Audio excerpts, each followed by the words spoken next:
Hi everybody.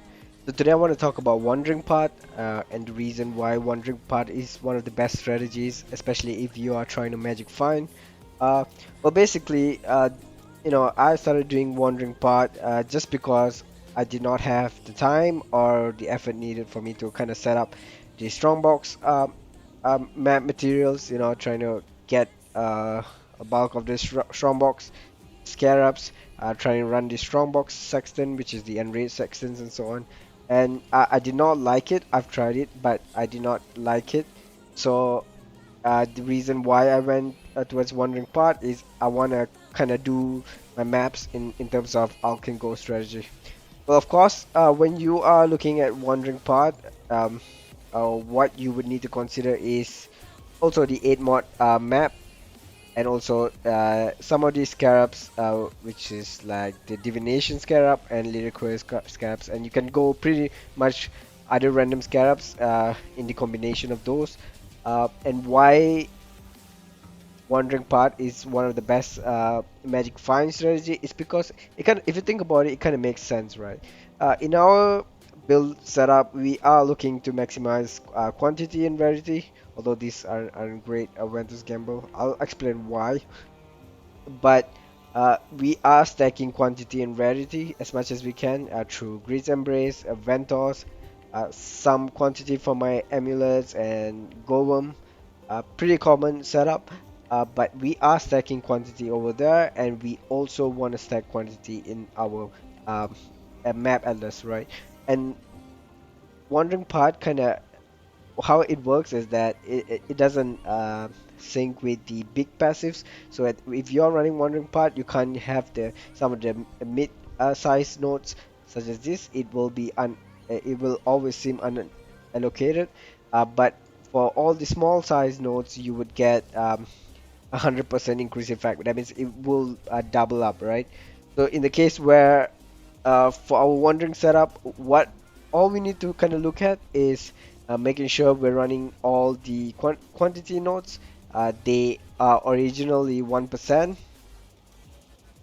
but if you are running wandering part, it doubles up, right? Because we get 100% increase. So we run all the quantity and rarity we can find. And what are we trying to do towards the upside of the atlas is we are increasing the effect modifiers of non-unique maps, right? So what this means is it kind of increase the effect of modifiers. When we talk about modifiers, it's not only the prefix and suffix modifiers, the item quantity and item rarity modifiers are also increased, right? So we are increasing it as much, so the quantity and rarity is also affected by these increased effect of modifier modes. Again, we are just stacking quantity and rarity, right? At this part towards this part, and we are just stacking quantity and rarity. So when we do that and we run wandering part, we get a whole lot of boost and combination of these increased effects, and eventually what kind of comes out is, we have uh, twice as much of increased quantity and also rarity in our map atlas setup, and which is good because all we're trying to do is boost as much in quantity and rarity, and so that we get more items and possibilities of rarer items, so that the more maps we run, there's more possibilities of the RNG giving you something good. So the rest of it, when we come into the wandering path setup, well, we are trying for map drop duplications. That is it's kind of beneficial if you run the 8 mod sexton, which is maps that are drop are 8 mobs. So when we are trying to farm those kind of maps, it kind of makes sense um, for the map duplication. Um, but also we're trying to our best to minimize the amount of rest of the mini nodes in order for us to reach our goal, the setup goal, right? And the rest of it, if you look at it, we are looking at ways to increase quantity. Generally, I am running Ghost, speak of the dead, and the only reason I'm running it, it's like a side questing. If I do come across a Ghost, then I'll probably get possessed. It kind of all the way here, we are increasing the quantity of items for touch monsters. So in the case I touch monsters or the existing spirits touch the monsters, we're just boosting a whole lot of quantity. But if you look at this atlas, all we're doing is kind of increasing the pack size, increasing the items or quantity, and we're taking some nice pack size mechanics, which is the harbinger. And the rest of it, it's pretty common. We are also focusing on beyond, and since beyond also means more monsters and more monster packs, what we're trying to do is kind of force beyond to spawn as much, right? So that kind of gives us more pack size and also increase the possibility of dropping something good. Uh, but and just to add on to that, I've basically tried the strongbox farming. I think it's great. We are also boosting a whole lot of quantity over there. But when you come and think about it, with the prices of scarabs, especially the strongbox scarabs, and also the need of buying the sextants in such costly manner, it just takes too much at times. You don't want to spend 2-3 hours trying to set up for a 100 map run just because you don't have the time, right? So in this case, all we're trying to do is we are running Wandering Path, we are boosting all the pack size, getting maximum quantity rarity, then we kind of run setups like increasing magic pack, rare pack, and the common hunter traders. And that's basically all you need. If you think about it, that's basically all you need to kind of have this Alkengo setup going. We would run Beyond just because Beyond is good. But in case where I do have Beyond maps, I would run Harbinger instead, just to get as much monsters out there. But really, the possibilities of such setup is really underrated. Just because we see a whole lot of people out there trying to run the strongbox setup, and they're running all the enrage sections and trying to boost their profit per hour. Well, it makes sense, but the effort itself, I don't think every one of us have the time and also the availability to kind of set up, sit there and set up for those kind of map runs. But it's pretty simple. If you actually take a look, we over when we run all these nodes and eventually kind of reach up to delirium chance, this is also affected by wandering path. So there is a very high probability of us getting a free delirium in our map as well. So that is also a quantity multiplier. But that is pretty much basically it.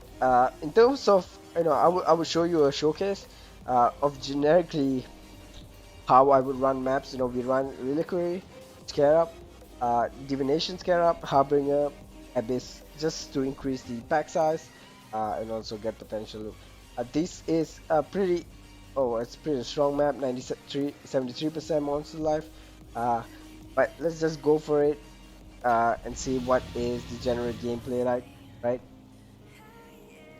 So we would expect, if we're running increase effect modifiers on map and also wandering path, we would expect a much harder um, map run just because all the effects are increased. But I'll show you how. So for this setup, I'm running the max filter. I I'm only picking up really expensive stuff. Let me just run this map and I'll show you guys the possibilities, right? I mean, we're not gonna expect an apothecary for every map we run, but I'll just show you the possibility.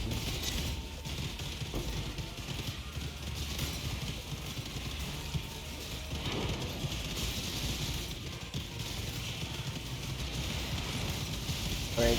Of course, we got a shrine and helping us, but remember it was 73% increased life, so it was just perfect shine. But let me show you where my setup is. Of course, we're dropping a ton of items. We're not worried about anything except really high level things, if you get what I mean.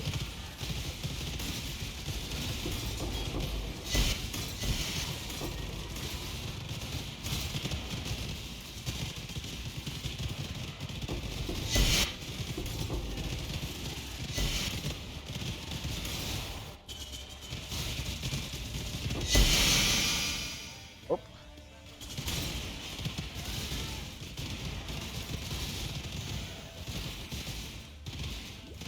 So really, at this much pack size, and when you're running the scarabs and trying to force the quantity, the divinations, and the rest of the quantity from the map atlas, I mean, really nothing. There's nothing else to think about. We know we have a very high probability of dropping something really good, and that's basically the idea of magic finding, right? Dropping as much loot, as much, trying to stack as much rarity, and well, that is pretty much the end goal, right? So let's kind of wrap it up, and I will uh, kind of give you a kind of wrap up on what you basically should look for when you're trying to consider wandering path strategies. Uh, and I will stop here just so I can wrap this kind of explanation. So you could see there are tons of items where I'm basically at my highest filter settings. I'm not looking for anything else. But the high value cards and also high value uniques and the rest of it. And that is how I would generally run my wandering path setup. You know, of course, you could run strong boxes and do a combination of wandering path and strong boxes, but it is really up to you. In the case where you don't really have time and kind of the availability to kind of set up your maps for a couple of hours, then this will be the best magic find strategy for for a for whatever build for tornado shot or spark. This it will indeed be the easiest, most straightforward and best strategy when it comes to magic find. So I hope you learned something. I will share a video of the AI tornado shot I kind of worked on. Um, well, pretty strong in the terms of it can sustain an 8 mod corrupted with all these increased effect modifiers. So feel free to watch that video. I will include it in the link. But subscribe, guys. Thank you.